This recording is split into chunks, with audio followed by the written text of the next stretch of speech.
Hello everyone. मैं doctor Dheeraj Bakolia, associate professor political science, government Lohia college Churu. आज बात करेंगे अपन अंतर्राष्ट्रीय राजनीति की। और अंतर्राष्ट्रीय राजनीति में आज का हमारा विषय रहेगा यूरोप में नई आर्थिक एवं राजनीतिक प्रवृत्तियाँ। एक्चुअल में द्वितीय विश्व युद्ध के पश्चात यूरोप में बहुत सारी समस्याएं उभरी। अगर आप उससे पहले की बात करें तभी हम ये जानते हैं कि विश्व के जितने भी बड़े संघर्ष हुए हैं वो सारे के सारे यूरोप की धरती पर हुए। दो महायुद्ध, प्रथम विश्व युद्ध और द्वितीय विश्व युद्ध, यह भी यूरोप की धरती पर लड़े गए। और द्वितीय विश्व युद्ध के पश्चात एक अलग प्रकार का युद्ध जिसे हम शीत युद्ध की संज्ञा देते हैं वो भी यूरोप की धरती पर ही लड़ा गया। यानी कि हम यूँ कह सकते हैं कि यूरोप हमेशा से अशांत रहा है, विश्व राजनीति का, विश्व संघर्ष का गढ़ रहा है। और जब द्वितीय विश्व युद्ध समाप्त हुआ उसके पश्चात यूरोप को वापस अपने पैरों पर खड़े होने के लिए संघर्ष करना पड़ा, क्योंकि शीत युद्ध ने यूरोप के सामने और भी समस्याएं पैदा कर दी। और 1945 के बाद से लेकर के 1965 यानी कि 20 वर्ष लग गए। द्वितीय विश्व युद्ध की समाप्ति के बाद जो शांति वार्ताओं का दौर चला था, जो शांति संधियों का दौर चला था, वो भी समाप्त नहीं हुआ। यानी कि अभी भी शांति संधियां संपन्न नहीं हो पाई थी। ऑस्ट्रिया के साथ 1965 में अंतिम रूप से शांति संधि संपन्न हुई थी। तो हम यूँ कह सकते हैं कि यूरोप इस द्वितीय विश्व युद्ध से जो जर्जर हालत में पहुंचा था उसको पुनः, या हम यूँ कहें कि दुरुस्त करने के जो प्रयास थे वो काफ़ी हद तक कामयाब नहीं हो पाए। जब तक शीत युद्ध रहा यूरोप अपने वापस अवस्था को प्राप्त नहीं कर पाया। और इस कारण से यूरोप में नए रूप में यूरोप को स्थापित करने के प्रयास हुए, जिसको हम यूरोप की नई आर्थिक एवं राजनीतिक प्रवृत्तियों के रूप में परिभाषित करते हैं। आज अपन इसी बात को देखने का प्रयास करेंगे कि पहले यूरोप की क्या समस्याएं थी और उसके पश्चात यूरोप में क्या नवीन घटनाक्रम स्थापित हुए। आपसे निवेदन, यदि आपने अब तक चैनल को सब्सक्राइब नहीं किया है तो कृपया चैनल को सब्सक्राइब करें, शेयर करें, लाइक करें, कमेंट करें। चलिए शुरुआत करते हैं यूरोप में नई आर्थिक एवं राजनीतिक प्रवृत्तियाँ। यूरोप में तीव्र गति से आर्थिक और राजनीतिक परिवर्तन हो रहे हैं। द्वितीय विश्व युद्ध के बाद विभाजित यूरोप एकीकरण की दिशा में बढ़ रहा है। ये वास्तव में 1991 के पश्चात की बातें हैं। 1945 से लेकर के 1991 तक तो यूरोप विभाजित रहा दो भागों में, एक पूर्वी यूरोप, एक पश्चिमी यूरोप। पश्चिमी यूरोप अमेरिका के झंडे के तले आया तो पूर्वी यूरोप की जिम्मेदारी सोवियत संघ ने ओढ़ ली। तो इस प्रकार से जब तक शीत युद्ध रहा तब तक यूरोप राजनीतिक और आर्थिक रूप से विभाजित रहा। और यूरोप 1991 के पश्चात जब शीत युद्ध समाप्त होता है उसके पश्चात पूरे एकीकरण की दिशा में बढ़ता है। शीत युद्ध की समाप्ति के बाद पश्चिमी और पूर्वी यूरोप का विभाजन अर्थशून्य हो गया है। बर्लिन की दीवार का टूटना, जर्मनी का एकीकरण, पूर्वी यूरोप में साम्यवाद का अवसान, सोवियत संघ का विघटन, युगोस्लाविया और चेकोस्लोवाकिया का विभाजन, मेस्ट्रिच संधि, कोसोवो पर नाटो की बमबारी आदि ऐसी घटनाएं हैं जिन्होंने पिछले वर्षों में यूरोप के बारे में हमारी सोच को बदल डाला है। द्वितीय विश्व युद्ध के पश्चात कई घटनाक्रम हुए। शीत युद्ध की राजनीति प्रारंभ होने के बाद यूरोप का विभाजन हो गया पूर्वी यूरोप और पश्चिमी यूरोप के रूप में। और जो जर्मनी थी उस जर्मनी का विभाजन कर दिया गया पूर्वी जर्मनी और पश्चिमी जर्मनी के रूप में। और जो जर्मनी की राजधानी थी बर्लिन, उसका भी विभाजन कर दिया गया पूर्वी बर्लिन और पश्चिमी बर्लिन के रूप में। उसके पश्चात 1990 का जब दौर आता है तब एक नई चीज शुरुआत होती है। जर्मनी का एकीकरण होता है, बर्लिन की दीवार तोड़ दी जाती है, सोवियत संघ का विघटन हो जाता है, युगोस्लाविया और चेकोस्लोवाकिया जो राज्य थे वो भी विभाजित हो गए। और सबसे महत्वपूर्ण बात यह कि शीत युद्ध का अंत हो गया। ये जो घटनाक्रम थे ये द्वितीय विश्व युद्ध की समाप्ति से लेकर के 1991 तक के घटनाक्रम थे जिससे शीत युद्ध को समाप्त कर दिया। और फिर यूरोप राजनीतिक रूप से एकीकरण की दिशा में बढ़ने लगा। द्वितीय विश्व युद्ध के बाद यूरोप के राजनीतिक आर्थिक समस्याएं, पहले ये देखने का प्रयास करेंगे कि द्वितीय युद्ध के बाद यूरोप में क्या राजनीतिक और आर्थिक समस्याएं उभरी। सबसे पहली थी शांति निर्माण की समस्या। द्वितीय महायुद्ध की समाप्ति के बाद 1.5 दशक बाद तक भी शांति संधियों के प्रारूप तक तैयार नहीं हो सके थे। वस्तुतः शीत युद्ध के प्रारंभ होने से शांति निर्माण का काम कठिन हो गया। मैंने अभी शुरुआत में ही कहा था कि 1945 में जब शीत युद्ध द्वितीय विश्व युद्ध समाप्त होता है तो लगभग 20 साल लग गए थे कि जो पराजित राज्य थे और जो विजित राज्य थे इनके बीच में शांति वार्ताओं के लिए, और जो शांति संधियां थी पराजित राष्ट्रों पर जो थोपे जाने वाली संधियां थी उनके प्रारूप यानी कि मॉडल तक तैयार नहीं हो सके थे। इसलिए शांति निर्माण की समस्या उलझ कर रह गई और उसका सबसे बड़ा कारण था शीत युद्ध, क्योंकि दोनों महाशक्तियों अमेरिका और सोवियत संघ के बीच मतभेद इतने गहरे हो गए थे कि ये जो शांति संधियों का दौर था इस मतभेद में या शीत युद्ध की राजनीति में उलझ कर रह गया था। शांति संधियों के लिए जो सम्मेलन आयोजित किए गए उनमें सोवियत संघ व पश्चिमी राष्ट्रों के बीच मतभेद पैदा हो गए, क्योंकि बार बार सम्मेलन हुए थे और विशेष रूप से जर्मनी को लेकर बड़ी समस्याएं उभरी थी। और इस कारण से जो भी शांति वार्ताओं का दौर हुआ, जो भी शांति संधियां हुई, जो भी शांति सम्मेलन हुए, इनमें इन दोनों महाशक्तियों के बीच में इतने गहरे मतभेद उभर कर सामने आ गए थे कि जल्दी से इन समस्याओं का निराकरण हो पाना संभव नहीं था। जर्मनी की समस्या और शांति वार्ताएं। पोट्सडाम समझौते के अंतर्गत जर्मनी को 4 भागों में बांटकर अमेरिका, फ्रांस, सोवियत संघ व ब्रिटेन ने अपना शासन स्थापित कर लिया। बर्लिन में चारों राज्यों ने मिला जुला शासन स्थापित किया। एक बात समझिए, पोट्सडाम समझौता होता है और इस समझौते के तहत जर्मनी का निस्तारण किया जाता है। जर्मनी पर चारों महाशक्तियों ने, अमेरिका, फ्रांस, सोवियत संघ और ब्रिटेन ने, चारों महाशक्तियों ने मिला जुला शासन स्थापित किया, यानी कि यहाँ पर कोई मतभेद नहीं था। फिर जो बर्लिन थी जर्मनी की राजधानी, उसमें भी चारों राज्यों ने, यही चारों राज्य अमेरिका, फ्रांस, सोवियत संघ और ब्रिटेन, इन्होंने बर्लिन में भी मिला जुला शासन स्थापित किया। ये था पोट्सडाम समझौता, जिसमें न केवल जर्मनी बल्कि बर्लिन में चारों महाशक्तियों ने एक संयुक्त शासन की स्थापना की थी। जब जर्मनी की शांति वार्ताओं का दौर शुरू हुआ तो सोवियत संघ व पश्चिमी राज्यों में मतभेद उभर कर सामने आए। फिर जर्मनी का विभाजन कर पश्चिमी राष्ट्रों ने पश्चिमी जर्मनी के 3 देशों अमेरिका, ब्रिटेन व फ्रांस ने संयुक्त शासन स्थापित किया तथा पूर्वी जर्मनी में सोवियत संघ ने साम्यवादी शासन स्थापित कर लिया। जब ये तो पोट्सडाम समझौते में हुआ था कि चारों महाशक्तियों ने जर्मनी पर साथ ही साथ बर्लिन पर एक मिला जुला शासन स्थापित किया। जब जर्मनी के साथ शांति वार्ताओं का दौर शुरू हुआ तब दोनों महाशक्तियों में मतभेद पैदा हो गए, सोवियत संघ में और अमेरिका में। और इस मतभेद का परिणाम ये निकला कि इस मतभेद के कारण से जर्मनी का ठीक तरीके से कोई निस्तारण नहीं किया गया और निस्तारण इस रूप में किया गया कि जर्मनी का विभाजन कर दिया गया। एक पूर्वी जर्मनी बना दी गई, एक पश्चिमी जर्मनी बना दी गई। पश्चिमी जर्मनी पर 3 राज्यों ने मिलाजुला शासन स्थापित किया, अमेरिका, ब्रिटेन और फ्रांस ने, जबकि जो पूर्वी जर्मनी थे उसके ऊपर सोवियत संघ ने अपना साम्यवादी शासन स्थापित कर लिया। ठीक उसी प्रकार से जो पोट्सडाम समझौता हुआ था वो एक प्रकार से समाप्त हो गया और यहाँ पर दोनों महाशक्तियों ने, यानी कि अमेरिका और सोवियत संघ ने इस समस्या का इस तरह से निस्तारण करते हुए जर्मनी का विभाजन पूर्वी जर्मनी और पश्चिमी जर्मनी के रूप में कर दिया।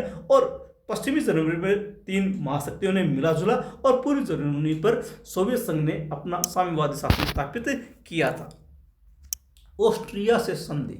ऑस्ट्रिया में पश्चिमी राष्ट्र नाजी शक्तियों को प्रोत्साहन दे रहे थे, जबकि सोवियत संघ नाजीवाद को पनपने नहीं देना चाहता था। इसलिए ऑस्ट्रिया में शांति संधि के लिए बाधाएं आई।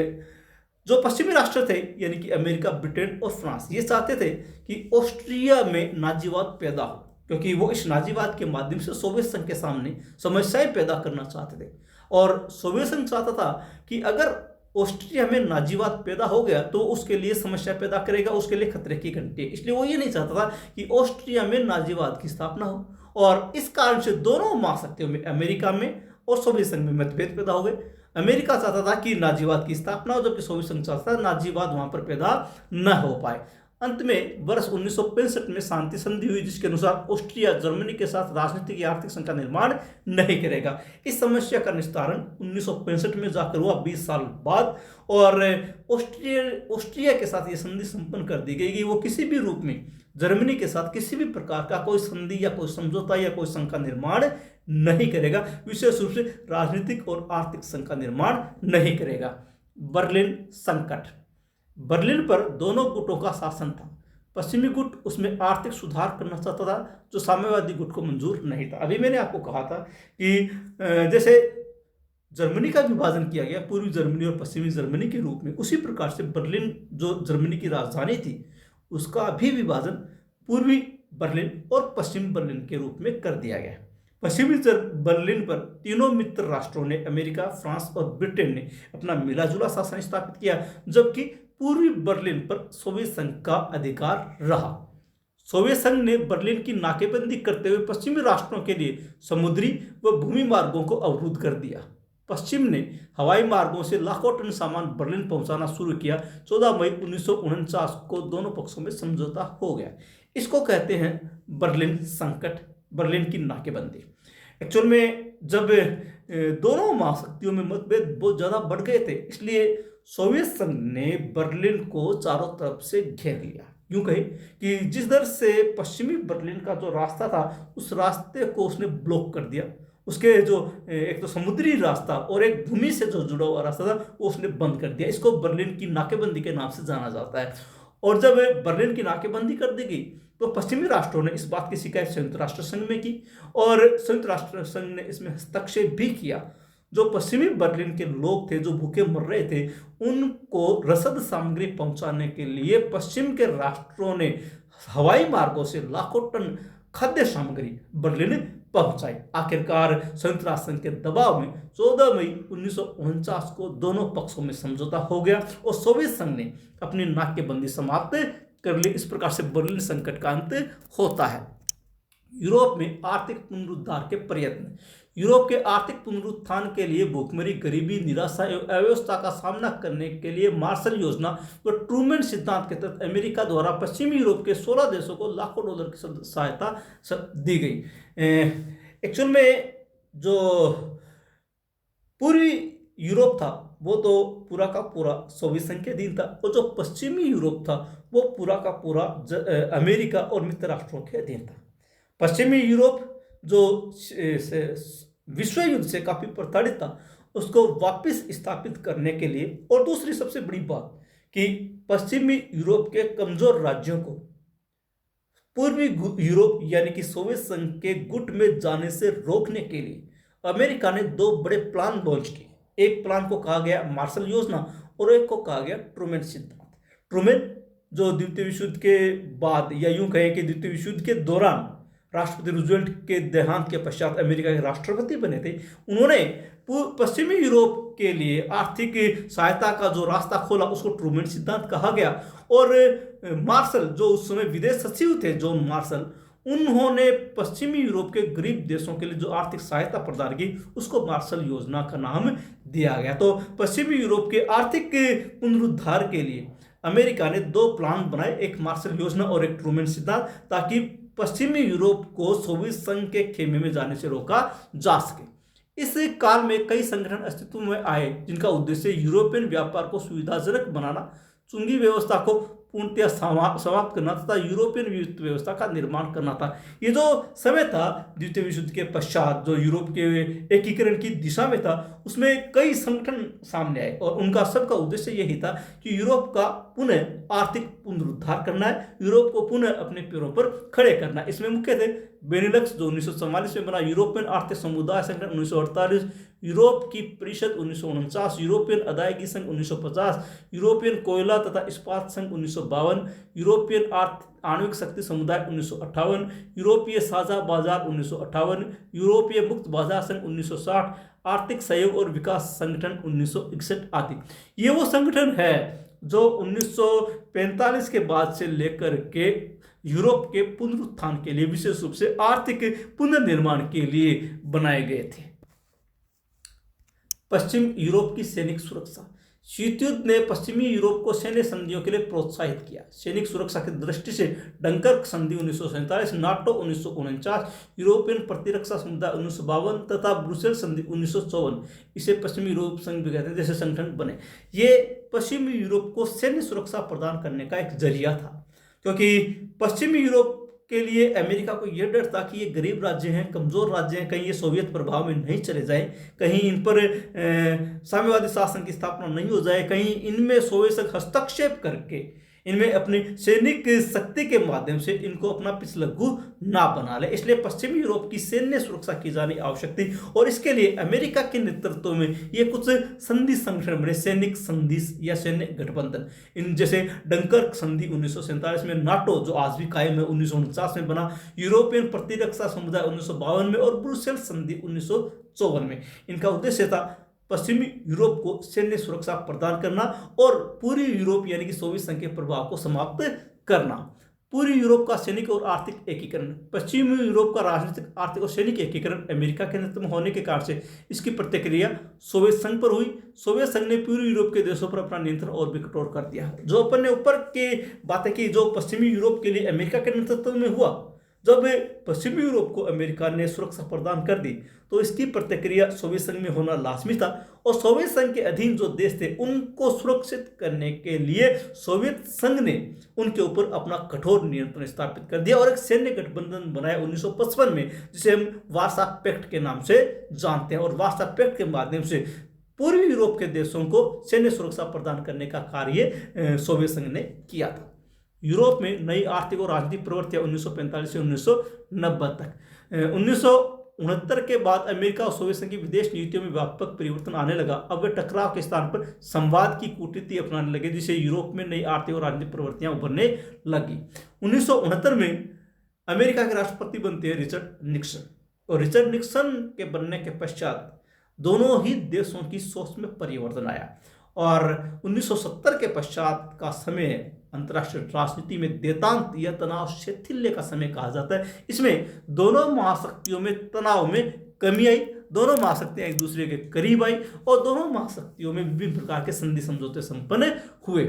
इसमें पहली है देतांत की राजनीति। वर्ष 1969 में रिचर्ड निक्सन के अमेरिकी राष्ट्रपति बनने से अमेरिका सोवियत संबंधों में देतांत की स्थिति आई, यानी कि दोनों में एक बार तनाव छूमंतर हो गया, यूं कहीं तनाव समाप्त हो गया और ऐसा लगा कि शायद शीत युद्ध समाप्त हो चुका है। दोनों ही महाशक्तियां एक दूसरे के काफी करीब आई थी। देतांत के समय में यूरोपीय सुरक्षा सम्मेलनों ने शीत युद्ध के वातावरण को समाप्त कर यूरोप को तनावमुक्त करने की दिशा में महत्वपूर्ण योगदान दिया। मास्को बॉन्ड समझौता 1970, बर्लिन समझौता 1971, पूर्वी जर्मनी और पश्चिमी जर्मनी के मध्य समझौता 1972, यूरोपीय सुरक्षा सम्मेलन 1973 से 75। ये जो 1970 के पश्चात रिचर्ड निक्सन के राष्ट्रपति बनने के बाद की घटनाएं हैं। दोनों महाशक्तियों के बीच में ये इस प्रकार के जो समझौते हो रहे थे, यानी कि मास्को बॉन्ड समझौता 1970 में हुआ, बर्लिन समझौता 1971 में हुआ, पूर्वी जर्मनी और पश्चिमी जर्मनी जो दोनों एक दूसरे के शत्रु बने हुए थे इनके मध्य भी 1972 में समझौता हुआ। और यूरोपीय सुरक्षा के लिए यूरोपीय सुरक्षा सम्मेलन 1973 और 1975 में स्थापित किया गया। इसमें अमेरिका के साथ साथ सोवियत संघ ने भी हिस्सा लिया था। तो ये दोनों महाशक्तियों के बीच में तनाव समाप्त होने की दिशा में बढ़ते हुए कदम थे। सोवियत संघ की मजबूरी, सोवियत संघ की आर्थिक स्थिति गिरती जा रही थी, वह कृषि में आत्मनिर्भर नहीं हो पाया, विशाल गैस भंडारों का दोहन नहीं कर पाया, अतिरिक्त खाद्य पदार्थों की आवश्यकता महसूस होने लगी। इन समस्याओं का निदान यूरोपीय देशों के प्रति मधुर संबंध बनाकर किया जा सकता था। वास्तव में ये सारी की सारी समस्या सोवियत संघ की थी। सोवियत संघ धीरे धीरे आर्थिक स्थिति से मतलब यूं कहेंगे जर्जर होता जा रहा था। अंतरिक्ष की होड़ ने और शस्त्रों की होड़ ने सोवियत संघ की आर्थिक कमर तोड़कर रख दी थी। इसलिए सोवियत संघ को यह लगा कि अगर उसने यूरोप के साथ अच्छे संबंध स्थापित नहीं किए तो एक दिन वो भी टूट जाएगा और बिखर जाएगा। हालांकि सोवियत संघ के पास बहुत से सामान थे, जैसे विशाल गैस भंडार थे, लेकिन वो उनका दोहन नहीं कर पाया। परिणाम ये निकला कि उसकी आर्थिक स्थिति दिनों दिन गिरती जा रही थी और इसके लिए जरूरी था यूरोप के देशों के साथ मधुर संबंध बनाए जाए। शीत युद्ध का अंत, वर्ष 1988 में विश्व इतिहास में चमत्कारी मोड़ आया। बर्लिन में जर्मनी की समस्या का अंत हो गया। जुलाई 1990 में बर्लिन की दीवार तोड़ दी गई और अक्टूबर 1990 में दोनों जर्मनी का एकीकरण हो गया। वास्तव में 1988 से लेकर के 1991 ये जो 3 साल थे, इस 3 साल ने यूरोप का नक्शा ही बदल दिया। 1988 में ऐसा एक चमत्कारी मोड़ आया। 1985 में मिखाइल गोर्बाचोव सोवियत संघ के कर्ता धर्ता बनते हैं, सोवियत संघ के राष्ट्रपति बनते हैं। उनके पश्चात काफ़ी कुछ परिवर्तन आया। उनकी सोच काफ़ी उदारवादी थी और उन्होंने कई समस्याओं का अंत एक साथ कर दिया। बर्लिन की समस्या समाप्त हो गई, बर्लिन का एकीकरण हो गया, बर्लिन की दीवार तोड़ दी गई, जर्मनी का एकीकरण हो गया। पहले जुलाई 1990 में उसका आर्थिक एकीकरण हुआ, अक्टूबर 1990 में दोनों का राजनीतिक एकीकरण भी हो गया। और जो शीत युद्ध का प्रमुख कारण था जर्मनी और बर्लिन, उन समस्याओं का अंत हो गया तो स्वतः ही शीत युद्ध का भी अंत हो गया और अंततः 1991 में शीत युद्ध पूरी तरह से समाप्त हो गया। गोर्बाचोव का नेतृत्व, गोर्बाचोव की ग्लासनोस्ट और पेरेस्ट्रोइका की नीतियों ने पूरी यूरोप में लोकतंत्र की स्थापना की। सोवियत संघ में लोकतंत्र और स्वतंत्रता और उदारीकरण का नया प्रकाश आया। ग्लासनोस्ट का मतलब होता है मुक्त बाजार अर्थव्यवस्था और पेरेस्ट्रोइका का मतलब होता है पुनर्गठन। ये दो महत्वपूर्ण नीतियां थी मिखाइल गोर्बाचोव जो सोवियत संघ के राष्ट्रपति थे। पेरेस्ट्रोइका एक तरफ के तहत उन्होंने यूरोप के देशों को, पूर्वी यूरोप के देशों को अपने पुनर्गठन करने की आज़ादी दी, और ग्लासनोस्ट के तहत सभी देशों को अपनी मुक्त बाजार अर्थव्यवस्था यानी कि सभी देशों के लिए अपनी अर्थव्यवस्था को खोल देना, इस बात को स्वीकार किया। और परिणाम यह हुआ कि गोर्बाचोव के दिए गए इन दो मंत्रों के कारण से पूरी यूरोप धीरे धीरे स्वतंत्र हो गया, आज़ाद हो गया। यूरोपीय साझा बाजार का आकर्षण। आर्थिक एकीकरण के उद्देश्य से वर्ष 1958 में यूरोपीय साझा बाजार की स्थापना हुई। इसके सदस्यों के मध्य आंतरिक व्यापार करमुक्त हो गया, जिससे श्रम पूंजी सेवाओं की आंतरिक गतिशीलता प्रति व्यक्ति आय में बहुत वृद्धि हुई। यूरोपीय साझा बाजार जिसकी स्थापना 1958 में हुई थी, धीरे धीरे इसके बढ़ते प्रभाव के कारण से यूरोप के देशों में काफी परिवर्तन आया। यूरोप की आर्थिक स्थिति धीरे धीरे मजबूत होने लगी, यूरोप की प्रति व्यक्ति आय बढ़ने लगी, श्रम और पूंजी सेवाओं का अबाध प्रवाह होने लगा, और इसका परिणाम यह निकला कि यूरोप के देश धीरे धीरे आर्थिक दृष्टि से मजबूत होने लग गए थे। इसलिए इनके कारण से यूरोप के बाकी देश इनसे अछूते रहने संभव नहीं थे। अब इस कड़ी में आगे यूरोप में नई आर्थिक और राजनीतिक प्रवृत्तियां 1990 के बाद। साम्यवाद का अवसान। पूरी यूरोप साम्यवाद का मजबूत गढ़ रहा है, लेकिन गोर्बाचोव की ग्लासनोस्ट और पेरेस्ट्रोइका की नीतियों ने पूरी यूरोप में साम्यवाद को गहरा दफना दिया और बहुदलीय लोकतंत्र, सहअस्तित्व, धार्मिक स्वतंत्रता के नारे बुलंद कर दिए। 1990 के पश्चात से यूरोप की जो सबसे बड़ी और सबसे महत्वपूर्ण जो चीज़ उभर के सामने आई कि जो पूरी यूरोप जो साम्यवाद का गढ़ रहा था सोवियत संघ के नेतृत्व में, वहाँ साम्यवाद समाप्त हो गया। 1990 में जब मिखाइल गोर्बाचोव ने सोवियत संघ में ही साम्यवादी पार्टी पर प्रतिबंध लगा दिया, तो 1991 में सोवियत संघ का भी विघटन हो गया, तो सोवियत संघ से अलग हुए सभी देशों ने साम्यवाद को समाप्त कर दिया और वहां पर लोकतंत्र की स्थापना कर दी। ये जो दो महत्वपूर्ण नीतियां थी ग्लासनोस्ट और पेरेस्ट्रोइका, इनका परिणाम यह निकला कि पूरी यूरोप का पूरी तरह से पुनर्गठन हो गया, साम्यवाद वहां पर अतीत की वस्तु बन गया, और नए राज्यों ने या सोवियत संघ से अलग हुए राज्यों ने लोकतंत्र की स्थापना कर ली। पूरी यूरोप में स्वतंत्रता और लोकतंत्र की बहार। गोर्बाचोव के उदय के साथ ही पूरी यूरोप ने साम्यवाद का जूता उतार कर लोकतंत्र को ग्रहण कर लिया। जब गोर्बाचोव ने इनको छूट प्रदान कर दी, उसके पश्चात सभी देशों ने साम्यवाद को छोड़ दिया और लोकतंत्र की स्थापना कर ली। सब देशों में स्वतंत्र और निष्पक्ष चुनाव हुए और लोकतांत्रिक सरकारों की स्थापना हुई। जनवरी 1989 में हंगरी, 24 अक्टूबर 1989 को पोलैंड, दिसंबर 89 में चेकोस्लोवाकिया, 23 मई 1990 को रोमानिया, अप्रैल 1990 में पूर्वी जर्मनी, सितंबर 1990 में बुल्गारिया में लोकतंत्र की स्थापना हुई। सब जगह सारा काम शांतिपूर्ण ढंग से हुआ। केवल एक जगह रोमानिया में थोड़ी सी झड़प हुई और वहां पर क्रांति हुई, रक्त रंजित क्रांति कहते हैं रोमानिया में। बाकी सारे देशों में सत्ता परिवर्तन एकदम शांतिपूर्ण तरीके से हुए। साम्यवादी व्यवस्था को सबने उतार फेंका और लोकतांत्रिक सरकारों की स्थापना यहाँ पर कर दी गई। बर्लिन की दीवार का ढहना। 9 नवंबर 1990 को युगांतकारी घटना के तहत बर्लिन की दीवार ढा दी गई। लगभग 5 लाख पूर्व जर्मन वासियों ने 11 नवंबर को सीमा पार कर पश्चिम जर्मनी की यात्रा की। जर्मन वासियों का यह पुनर्मिलन था।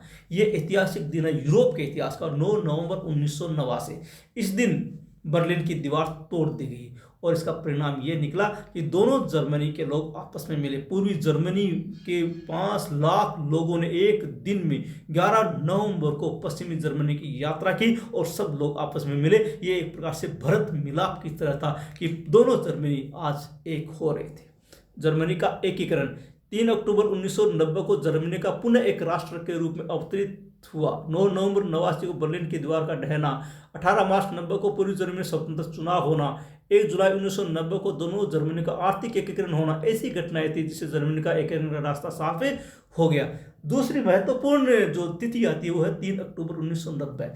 इस दिन दोनों जर्मनी जो पहले पूर्वी जर्मनी और पश्चिमी जर्मनी के रूप में थे वो दोनों एक हो गए और जर्मनी का एकीकरण हो गया। 9 नवंबर 1989 को जो बर्लिन की दीवार ढा दी गई थी उसके पश्चात 18 मार्च 1990 को पूरी जर्मनी में स्वतंत्र चुनाव होते हैं। साम्यवादी शासन व्यवस्था का यहाँ अंत हो जाता है, लोकतंत्र की स्थापना होती है और इसका परिणाम ये निकला कि 1 जुलाई 1990 को जर्मनी का आर्थिक एकीकरण हुआ और 3 अक्टूबर 1990 को जर्मनी का राजनीतिक एकीकरण भी हो गया और आज जर्मनी एक अलग और स्वतंत्र राज्य के रूप में स्थापित है।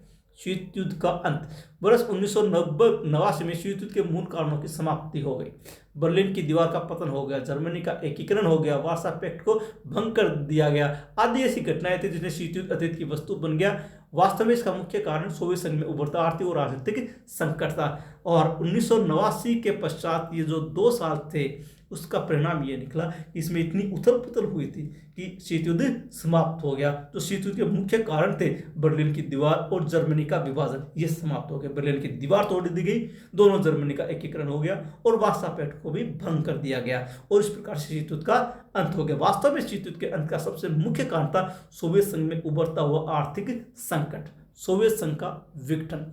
दिसंबर 1991 में मिखाइल गोर्बाचेव और बोरिस येल्त्सिन ने एक समझौते द्वारा सोवियत संघ के सभी केंद्रीय संस्थानों को समाप्त करने का निर्णय लिया। बोरिस येल्त्सिन जो लोकतंत्रीय नेता थे और 1991 में सोवियत संघ के विघटन के पश्चात जो रूस बना उसके वो पहले राष्ट्रपति थे। सोवियत संघ के तहत दिसंबर 1991 में 25 दिसंबर 1991 को बोरिस येल्त्सिन और मिखाइल गोर्बाचेव के बीच में एक समझौता होता है और सोवियत संघ के सभी केंद्रीय संस्थानों को भंग करने का निर्णय इनके द्वारा लिया जाता है।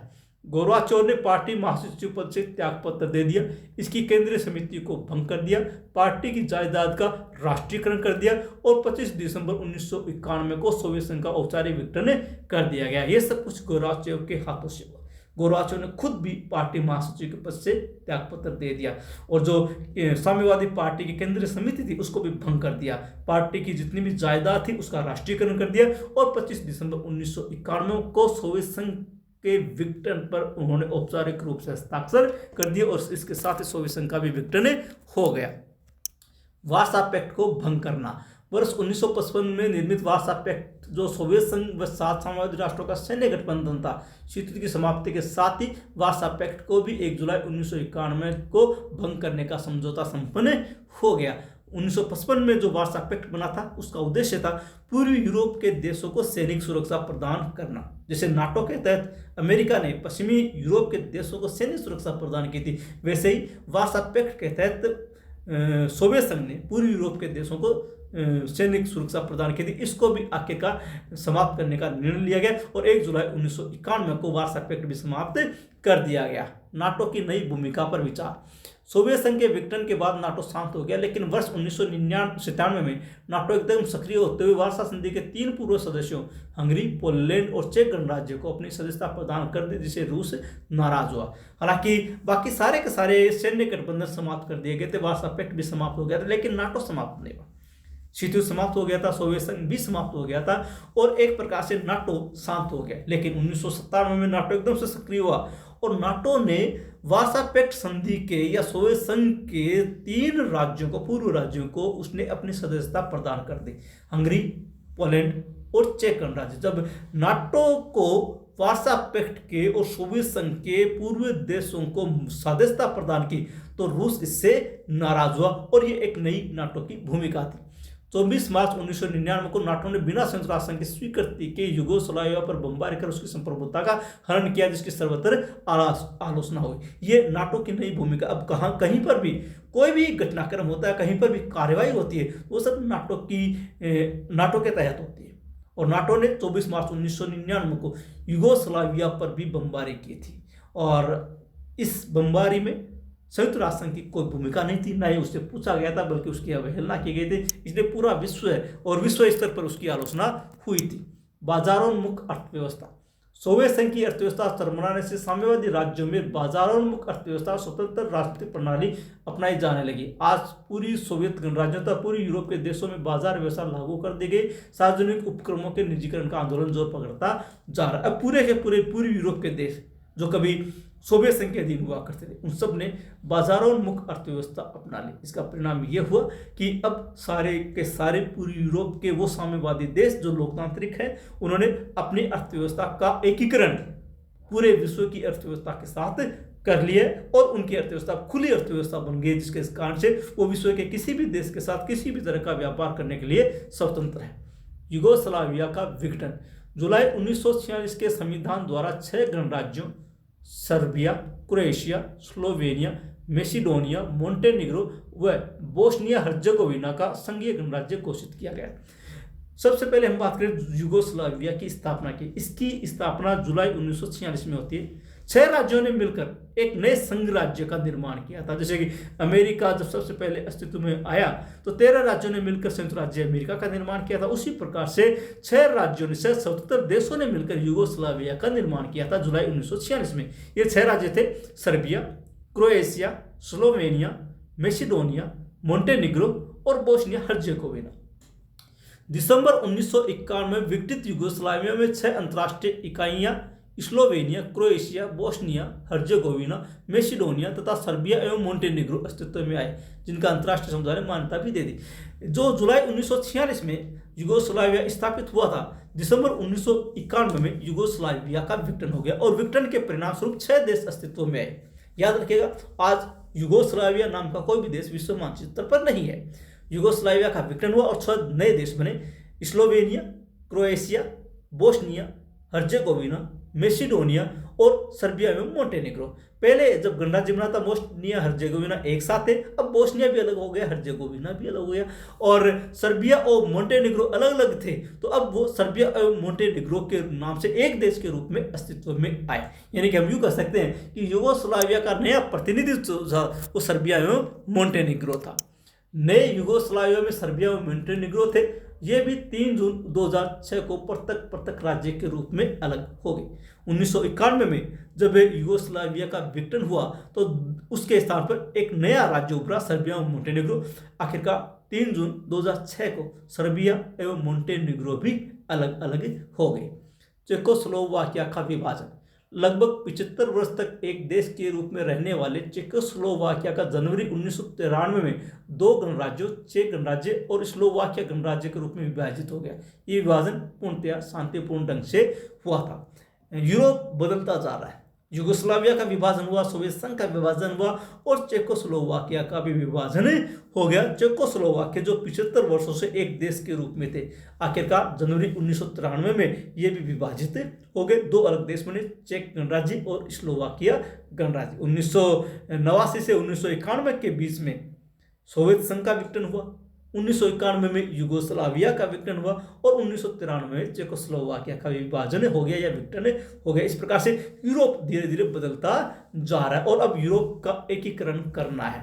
यूरोप की एकीकरण की दिशा में बढ़ते हुए कदम। जब वर्ष 1999 में यूरोपीय मुद्रा चलाई गई, जिसे यूरो कहते हैं, उसके पश्चात से यूरोप में कुछ परिवर्तन देखने को मिल रहे हैं। आज यूरोप अपने एकीकरण की दिशा में बढ़ रहा है, वापस अपने पैरों पर खड़ा हो रहा है और मजबूती से विश्व राजनीति का केंद्र बिंदु बनता जा रहा है और साथ ही साथ विश्व राजनीति का नेतृत्व करता जा रहा है। तो इस प्रकार से द्वितीय विश्व युद्ध की समाप्ति से लेकर के वर्तमान तक यूरोप में काफ़ी उथल पुथल हुई। यूरोप में काफ़ी नए परिवर्तन हुए, राजनीतिक और आर्थिक परिवर्तन दृष्टिगोचर हुए हैं। तो ये था यूरोप में नई आर्थिक एवं राजनीतिक प्रवृत्तियां। आशा है वीडियो आपको पसंद आया होगा। कहीं पर भी कोई कन्फ्यूजन हो कमेंट बॉक्स में जाकर लिखें। और पुनः निवेदन, यदि अब तक आपने चैनल को सब्सक्राइब नहीं किया है तो कृपया चैनल को सब्सक्राइब करें, लाइक करें, शेयर करें, कमेंट करें। चलिए मिलते हैं अगले वीडियो में अगली कड़ी के साथ। तब तक के लिए धन्यवाद।